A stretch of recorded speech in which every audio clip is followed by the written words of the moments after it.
So, okay, are you familiar with Anton Parks? I am. And did you look into his material? I read his book, Eden, with great fascination.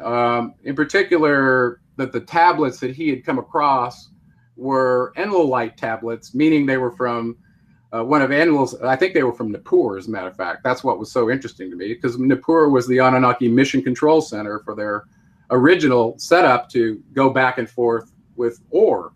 It had later moved up into higher ground after they got flooded so many times, but that was one of their original mission control centers. So Anton Parks' book had lots of those tablets in there.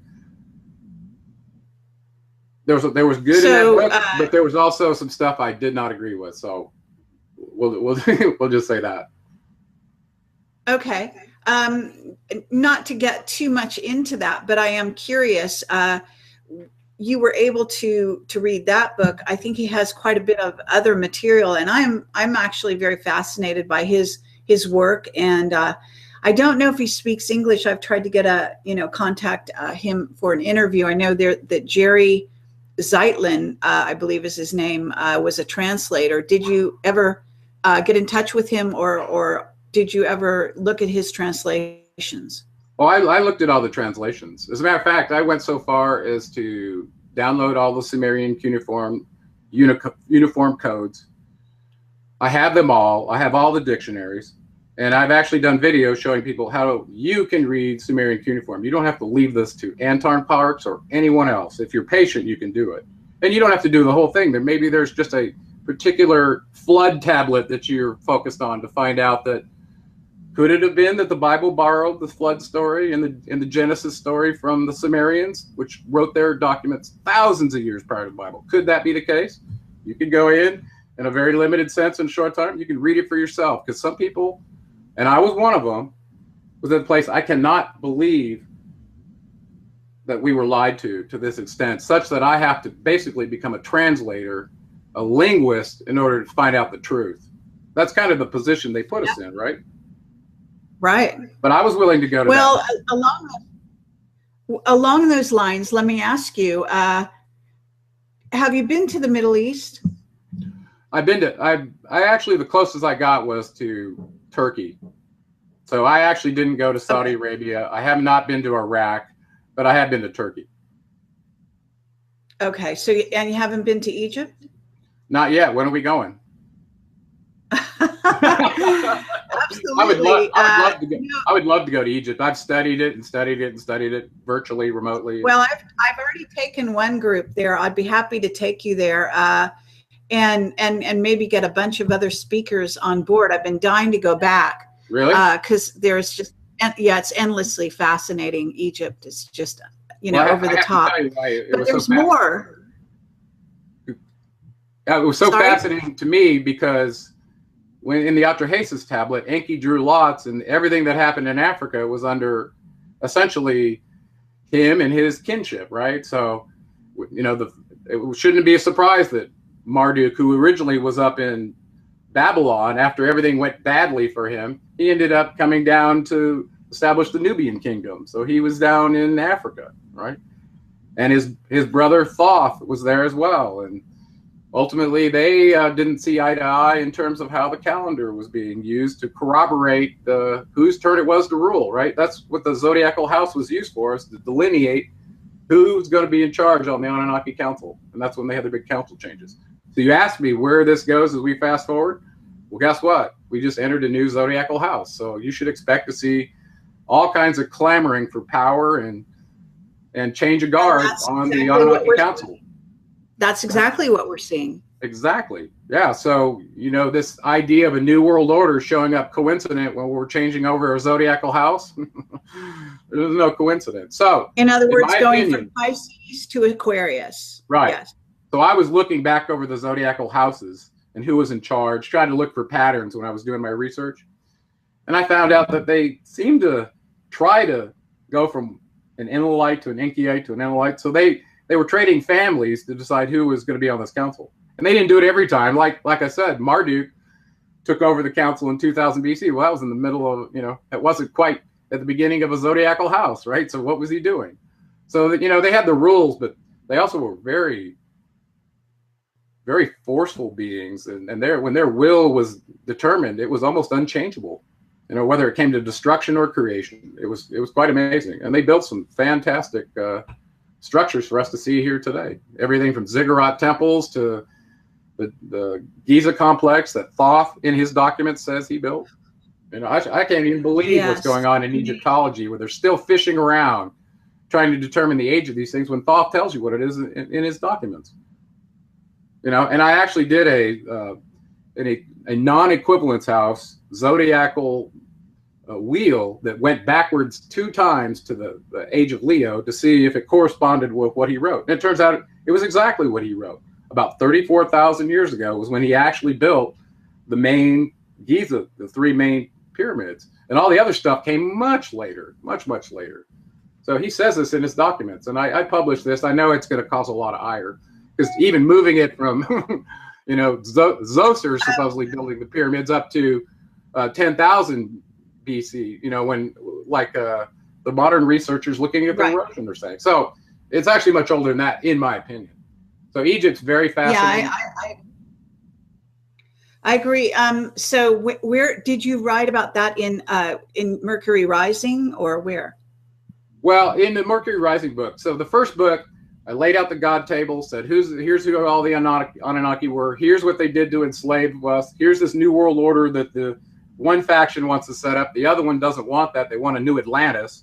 They're fighting against each other, okay? So the concept of a new Atlantis trying to rise while a new world order, which really is an old world order. If you look at the kind of beatdown we're getting, this is what they did with, you know, old civilizations. It's not new.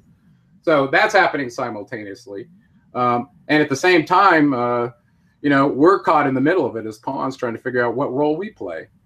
And this is where the other being who comes in who's so significant to me was, in the first book, I said, okay, the Anunnaki, I've convinced you the Anunnaki probably created us, you know, by genetically modifying a bipedal hominid on the steppes of Africa that we know Lewis and Leakey found. And if that's true, then, you know, everything we believed is wrong. So if the Anunnaki created us, then who created the Anunnaki, and what is the big picture here? How do we fit in? You know, where do we come from and where are we going, kind of question. So I decided in my second book to take the person that was involved in genetically upgrading us just prior to the Garden of Eden story. That was Enki's geneticist son, the Caduceus carrier, who turned out to be Thoth in Egypt. His name in the Enuma Elish was Mumu, because he was affiliated with the planet Mercury. And in the Sumerian documents, he's called Ningshita or Gazeta. That's what he's called in the Adapa tale, as he escorts the Adapa up to meet Anu, right? And talk about this slave that we just built and how he was constrained. And we gave him intelligence and a limited lifespan of 120 years, right? Well, that being was very important to me because he seemed to have gotten the mission and had volunteered to guide the humans out of their holographic enslavement that he knew his father didn't really like. So Enki, Poseidon, gave him a mission in the Emerald Tablets to go to Egypt and wake up beings, and that's why he ended up opening these mystery schools. So I took his perspective, dug into his documents very deeply, and followed Thoth all the way from the Enuma Elish, all the way to the point where it looks like he was in multiple avatars, according to Edgar Casey. And I agree with him, by the way, with my research. He was multiple avatars that were here to wake up humans. He was Buddha. He was Confucius. He was Melchizedek, and on and on and on. Then when you actually say, guess what? He was also an avatar of this being you called Yeshua, who was sent up to the Levantine to wake up these humans under Enlil's beat-down authority that was going on there. Well, when you say that, you fill out this final God table, and you go, okay, Enki was the geneticist. Enlil played the role of the great deceiver, destroyer. Allah's one of his kids that's running a religion. Marduk is involved as well. I think he's actually over puppeteering the EU right now, set up the old Roman Empire, all 10 of them, right? That's what the EU was. So I think Enlil and Marduk are actually working together. And they seem to be bringing about their concept of the old world order down. They're calling it a new world order, but this is a tyrannical beatdown, completely ignore the rights of humans. Whereas at the same time, Enki and his son Ningshita and Isis are 3 major players that were involved in our Creationist account, look what's happening to their symbols. ISIS is now affiliated with a barbaristic mob that's killing Christians, killing everybody. They don't care who it is. You talking about a name smear? You think that wasn't done intentionally by the Enelites? It damn sure was. He's saying to her, you brought these beings into this world. They're a bunch of barbarians. And I tell you what, if you look in from the outside at this planet, what's happening in man's humanity, man, you can't deny that we call the Anunnaki fallen angels. We're pure demons, what we do to each other. You tell me I'm wrong. It's disgusting, and has been for the entire zodiacal house that they've been in charge. Well, that's about to change, and that's the only good news that we really see is, you know, there's a massive change coming in human consciousness, and it turns out this rising of Atlantis is affiliated with that, whereas the New World Order absolutely is not. It's designed to stop it. So that is the war that's going on in my mind, and as far as I'm concerned, we should not be protesting on the street. We shouldn't be taking up guns. We should be working on energetically changing ourselves so that we all be used as the agents to overthrow this this enslavement of human consciousness.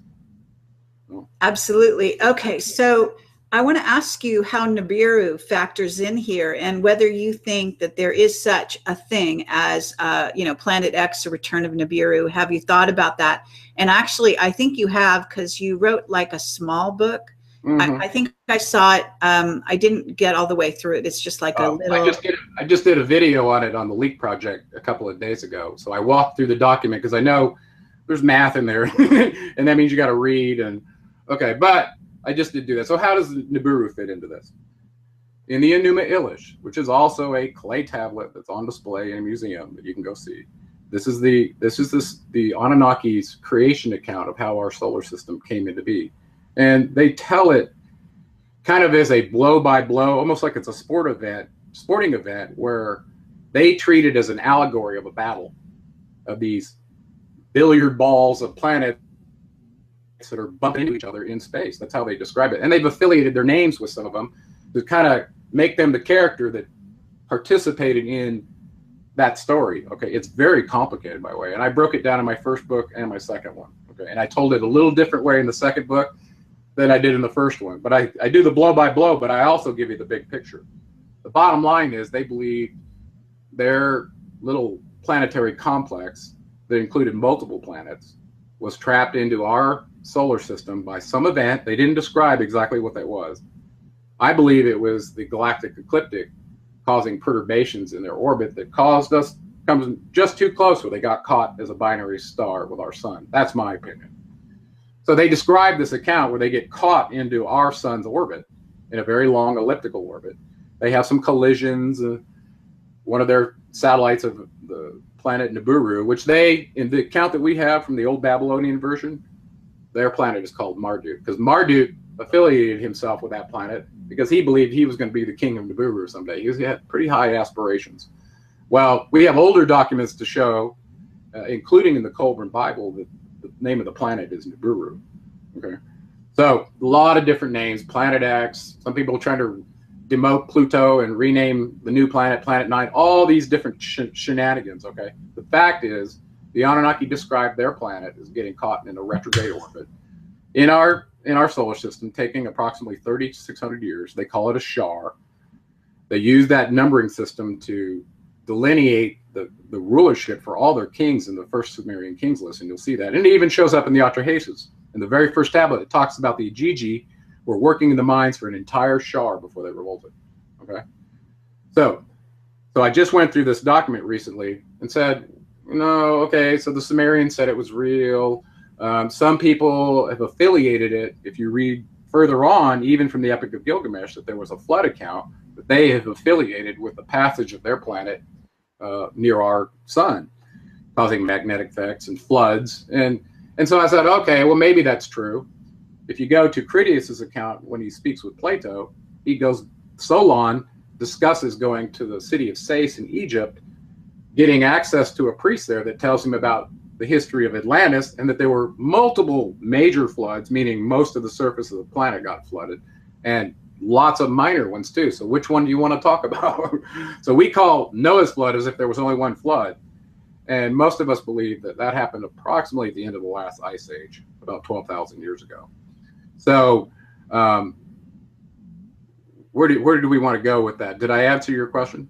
Whether Nibiru was real. Let's stay on that for a minute, because I did write a report. Yeah, I mean, I wrote a report in April, and I went at this from multiple sources. Historical documents were part of the equation. The most important thing to me as a scientist was what data we got from the IRAS scope in 1981 that was announced in the papers. And I believe Dr. Harrington got that information much sooner, probably in the late 70s. yes. And knowing that he had read Sitchin's book that was written in 1976, he knew about the Enuma Elish and had probably gone off and read the independent version himself. So he knew about this concept of an intruder planet that had tilted the plane of Neptune and Uranus. And even in his interview that he did with Zecharia Sitchin in December of 1990, they got together, did a video interview. I've got it on my website. Harrington shows Sitchin his map, and Sitchin shows him his orbital map and says, this is what I think, this is what you think. They were in total agreement about the reality of the existence of Nibiru and where it was if you took into account the precession of the equinox from biblical times, that's what Harrington said, to now and where it would pass. So he believed it was going to be able to be seen in the constellation Libra in the south. And so he had gone to a significant extent to put that data out for people, okay? So yes. So we knew. So I used the data from the IRAS scope that was reported by Harrington in 1981 in the papers, and the data from Dr. Neugebauer in the papers, and I used that to put a table, an orbital table together, the best of what I know, based on what the Sumerians told us, and I calculated using some adjustment factors, if you will, for the inner orbit or the slingshot rate. And that's when I got a little concerned, because I realized my window went from about 2015 to 2017. And I started asking myself, well, could all these people that are out here looking at second suns be not just showing lens flares? What's going on here? So I had written about Nibiru's passage in my first book. I didn't pay real significant close attention to where the passage point in history could have been and where we thought it was now, because there was a dark period from 93 forward where a lot of information about the Anunnaki was suppressed, and especially about Nibiru. So that's kind of where I've landed, and I've followed everybody else's research. I've followed Van Flanderen's research. I followed several other people's. I've watched what came out of the Chilean observatory just recently that spawned a release out of Caltech by Mike Brown, which I think was a total red herring. So I think it's real. I think the increasing earthquakes and earth changes that you're seeing right now are coincident with what happened during the biblical Exodus, and also probably Noah's flood. So I made a table, and I started thinking about, well, if the biblical Exodus happened around 1600 BCE, something like that, let me do a table and add 3,600 years for each one of the shars of Nibiru's passage, and go back in time and go forward in time so I can see, the map. And, you have to understand, if something's 3,600 years in orbit, it could be plus or minus several years. So I don't think 3,600 years is an exact number, okay? But using as an average, I went back in time to say, well, suppose that was the case, where would it have crossed in the past? And it turns out to have crossed around 1585 to 1600 BC, somewhere in there, which we know was the biblical Exodus. So it looks like those plagues of Egypt that we saw could very well coincide with the destructive capability of Nibiru when it comes by. And so I found that quite interesting. Yeah, that little audio track there, which is that you just found.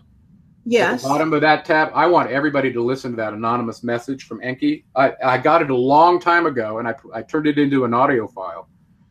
But as time has gone by, and I've corroborated what that document says, it turns out to be very significant. And he talks a lot about Nibiru's approach and what's going on with the chemtrailing and all that kind of stuff, okay? And supposedly you're looking right at it. Supposedly that message is directly from Enki himself. Now, if Enlil's here... Now, wait. Slow down. How is it from Enki? Where does it come from? It turned out, and I have to give you the background. I give it to you up here. was sent to me from a fan, and I didn't know what the source was until I went perusing around. It turned out it had been given to, I think the name of the radio station or the site was Truth Frequency. Does that ring a bell? Something like that. It looked like it had been posted up there, and they had a short little blip about some anonymous person gave me this, and I don't know if it's worth anything, but I'll put it up. Well, somebody sent it to me, and I read it, and I was like, wow, somebody had to be a real insider to make this up, or could it be real? So I just put it in the background, and I'm just processing this thing to see if what he said in there is true. So supposedly this is a message directly from Enki himself. And I included the entire text message in the Nibiru orbital report, especially the stuff where he talks about Nibiru and what's going on. So a quick note, just some of the things he said. He said Nibiru is coming soon. He said that the chemtrails started as a geoengineering project in the 1990s to limit the solar radiation as Nibiru came closer.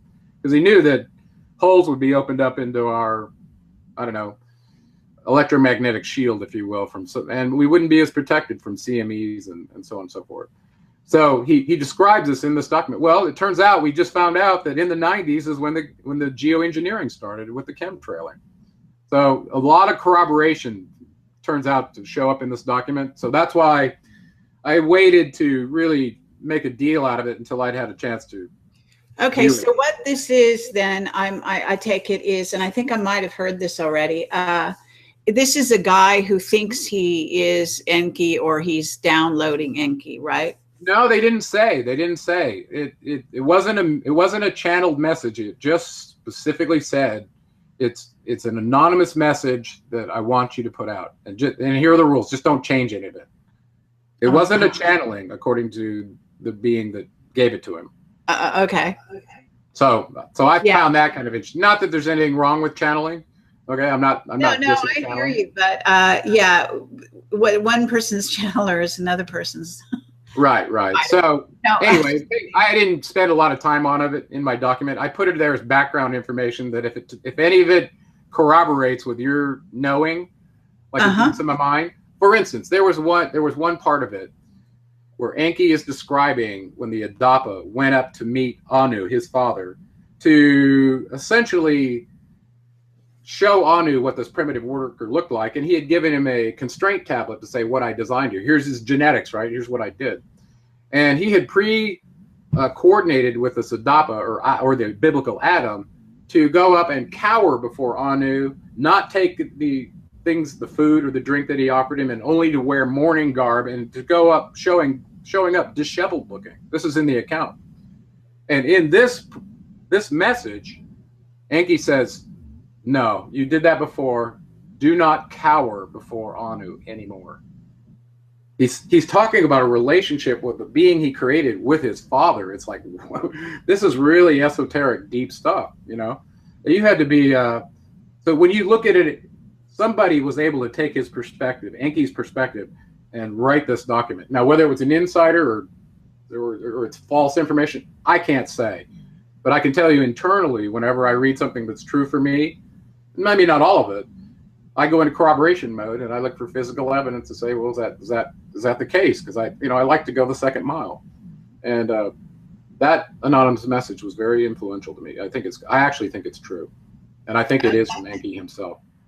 All right. Well, there's multiple evidence, even from our whistleblowers, that the Anunnaki are here. They're walking around on the earth, and not just the ones that are their descendants, but the actual original ones in Enki and Enlil are supposedly here, and as well as Marduk may be back.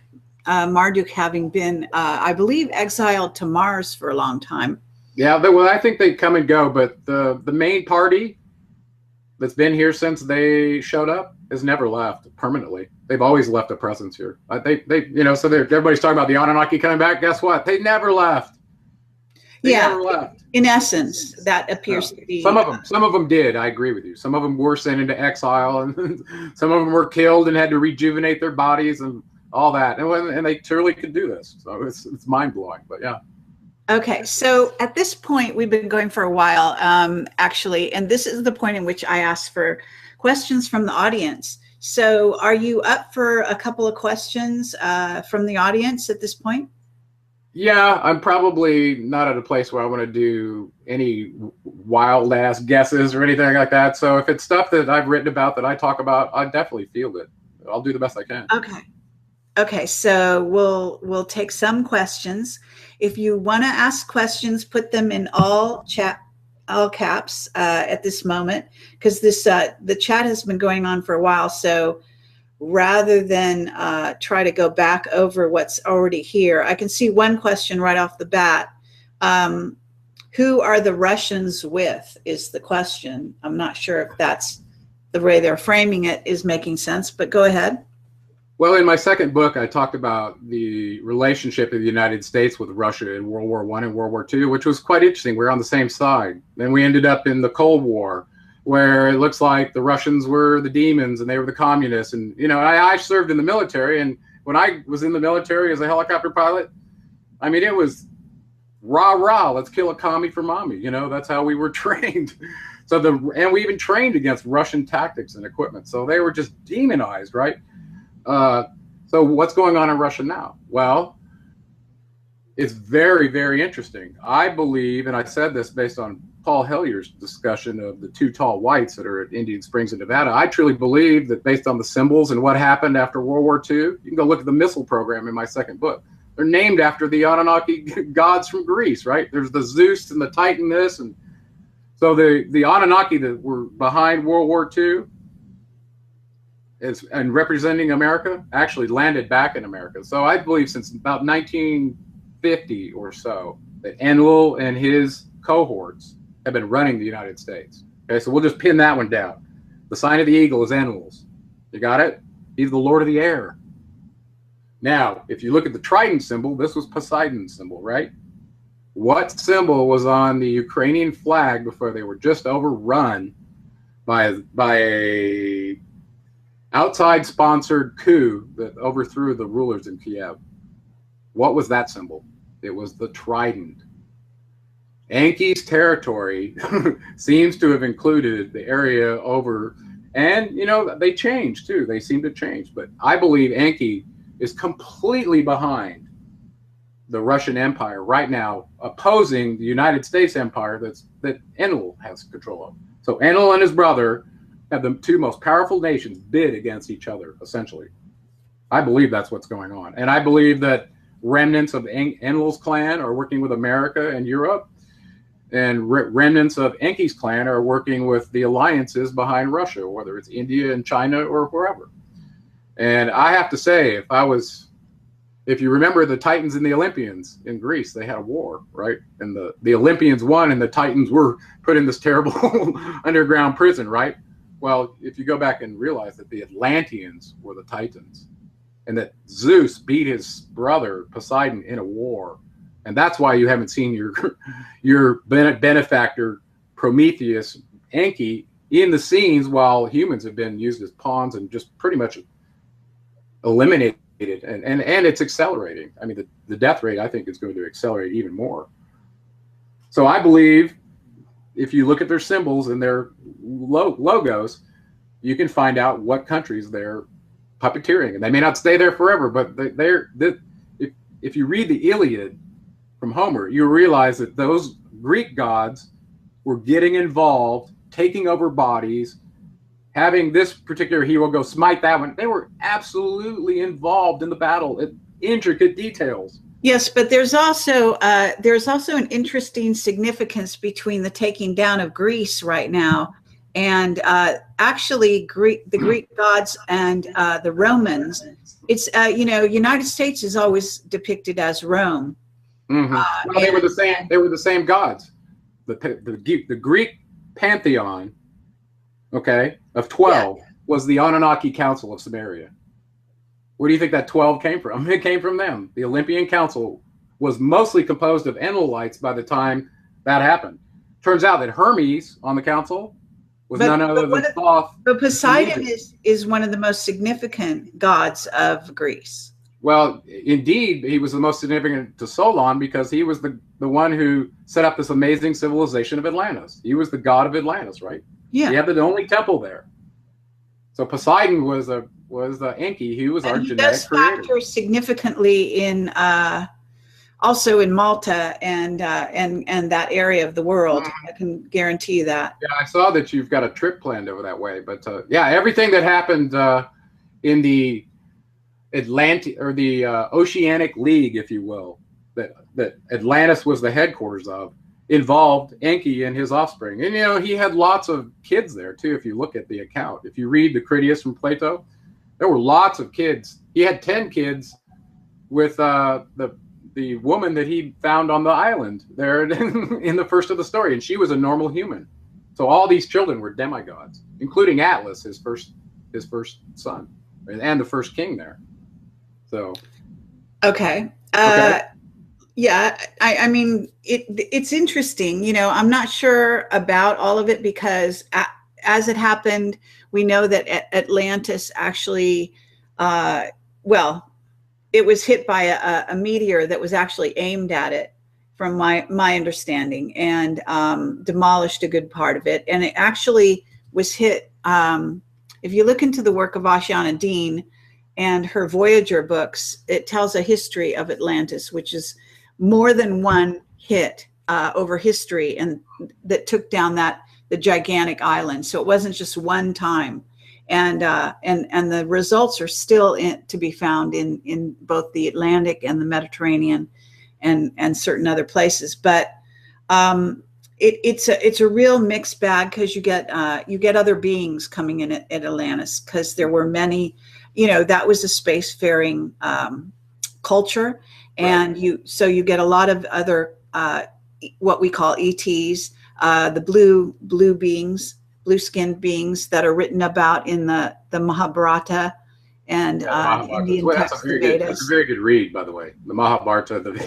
As a matter of fact, this morning I have to tell you, I was watching this documentary on the Indus Valley, and it was absolutely fascinating because, you know, in the Atrahasis they talk about dividing these 4 regions, and it turns out one of the regions is the Indus Valley that Hathor and Nana gets. And by the way, I want to say right now, Hathor and Inanna and Ninmah and Isis are not the same being. Hathor is not Isis, okay? And I keep seeing this over and over again. Listen, they were vying for the same symbols. So I don't doubt that Inanna Hathor is trying to take over the role of the creator mother, okay? Yeah. Well, she's a cat being, for one thing, and Isis, you know, is someone else. Yeah. So. Okay. So let's see. Somebody wants to know: are you saying the leaders are not human? The Elohim that came from their home planet, no, they are not human. As a matter of fact, they can be multidimensional beings. They can appear in any avatar form in any dimension. They pretty much is lower than the one that they're in. And it looks like they came from the 6th dimension. If you read my second book, I actually broke up what Ningshita Thoth told us about the constructs of the holographic universe. He lays it out for you. It tells you about all the rules of operating as an enslaved being. And so that's why my second book is really profound, is it lays out the energetic way where energy meets matter within you, how to find that kingdom of heaven within and progress in your evolution of human consciousness. You're an avatar here. You're a spiritual being having a human experience, and you get as far as you can get. And you are, and I want to say this, I've been saying it the last couple of shows, you are an instance of the creator of all. You are eternal already. You don't have to believe some dogma, go to some facility or anything else that will never change. And as sooner you accept that and start taking responsibility for your interface to the infinite in your finite matter, the farther along you're going to get. Okay. And it's not about judgment. It's about my God's bigger than your God. We're all instances of the creator. And as a matter of fact, in my second book, Thoth lays out that every planet he'd ever been to and visited in every dimension, we're all on the same journey back to the source. And some people are farther along than others. The lower dimensions from us are clearly not as far along as we are. Whereas he mentions coming in encounter with beings who no longer had to do physical work anymore. They could manifest what they wanted through their thoughts. You know, a quantum encryption encoding of the light encoding reality matrix. They could do that. And they talk about that. So, you know, it really opens up your mind more to realize that your relationship to energy, which comes from the creator of all, comes with not only responsibilities, but co-creative abilities that we're seeing in various places. You know, Richard talks about he learned how to be a remote viewer, right? Richard Miller. And other people have found other ways through meditation to have astral experiences. Well, thought tells you if you can. Absolutely. We're all co-creators of reality. We're doing it every day. We just don't recognize ourselves as such. Exactly. Exactly. So somebody wants to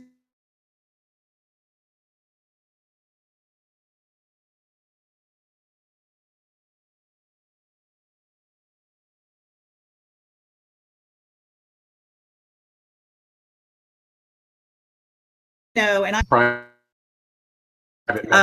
actually it's an Illuminati plot. You know, do you want to address that at all? I missed your question for about the last 20 seconds. Okay, this person is talking about there are some people out there right now that are trying to reverse the roles. In other words, they make Enlil the good guy and Enki the bad guy.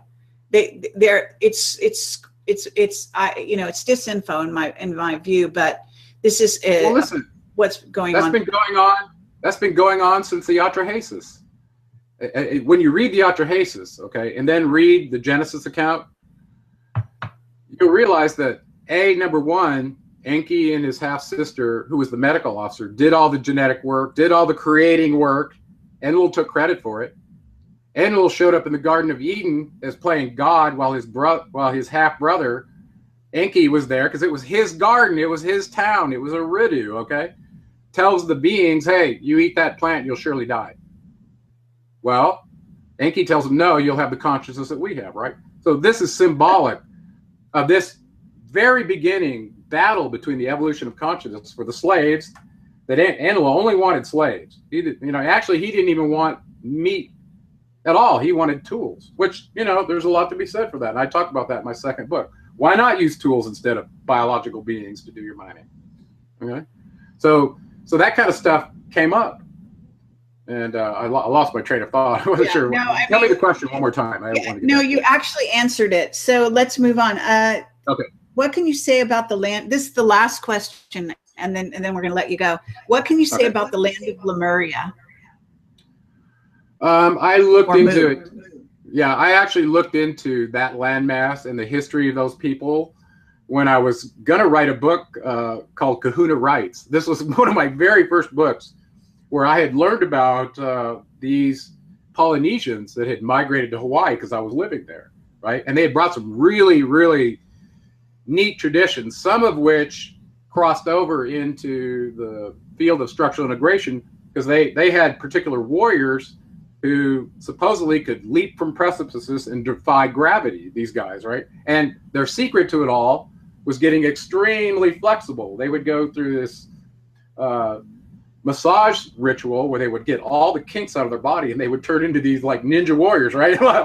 like Bruce Lee. And this discussion and this knowledge came from the Polynesians that were affiliated with the Lemurians.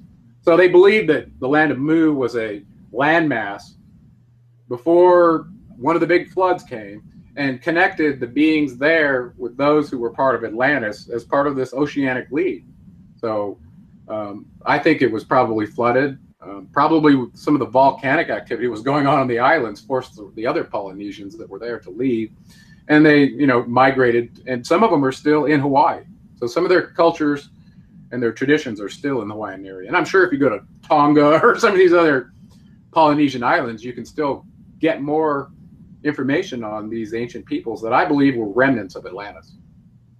Well, yes, I can say that they're also supposedly aquatic beings that came out of the sea, and often it is said that that the Japanese people may be affiliated most closely with Mu, I believe, and there's also something going on in the Pacific, and where Mu sunk and was part of It was the very, very South Pacific, and still exists under the water, and that the U.S. military, the Navy, has been going down there and is still fighting these beings that are they're not happy with Fukushima and the destruction of their habitat, and various other wars that are going on under the sea that we're not even aware of. Well, if it's going on from under the sea, and the fact that Enki is the Lord of the Seas, they're probably somehow affiliated in some way, shape, or form. Maybe so. Yeah, yeah. Okay, actually, well, this has been fabulous. Just listening to you go kind of all over the map, but bring things together in a very concise way at the same time. So I want to thank you very much for being on the show. I think, we didn't have a lot of time for questions, but is there a place where people can reach you so that they can write to you and ask you questions and read your books, etc.? Yeah, if you go to my website, geraldclark77.com, I have links to my Facebook and my YouTube channel, which is Gerald Clark. So that's the best way. And if you have my book, it's my email address is in the back of it. So I usually reserve that for people. But I'm pretty good about talking to all the people that contact me through Facebook and email. I mean, I just get scads, and I can't usually write a whole page, but I might be able to give everybody just a little bit to stay in connection with these people that are having their God spell broken, realizing they've been lied to their whole life, and then trying to figure out what do I do with my life now so that I can be more effective and achieve my goals and my dreams. So it's happening at a time when we're facing war and economic disaster. So there's a lot of things vying for people's attentions right now. So I'm honored that any of them take the time to communicate with me and let me know where they are in their path. And if I can have anything to do to facilitate it, that's all I can do. Okay, great. Well, again, thank you, Gerald, very much. And if we can have you back on the show and touch on other books, Mercury Rising, etc., let's do that in the near future. And thanks everyone for watching. Okay, thank you so much for having me, and let's do it again real soon.